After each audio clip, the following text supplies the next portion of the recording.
ශ්‍රී ලංකාවේ ගායන ශ්‍රේෂ්ත්‍රයේ ඉන්න ඉතාමත් දක්ෂ ගායන ශිල්පිනියක් තමයි කේ සුජීව කියන්නේ. ලංකාවේ වගේම ලෝකෙ වටේම ඇයට ආදරය කරන රසික පිරිසක් අද වෙනකොට ඉන්නවා.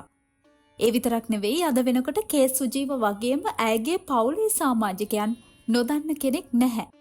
ඒ තරම් ආදරණීය කලා පවුලක් මේ. අද හින්දු බැතිමතුන්ගේ ආලෝකයේ මංගල්‍යය.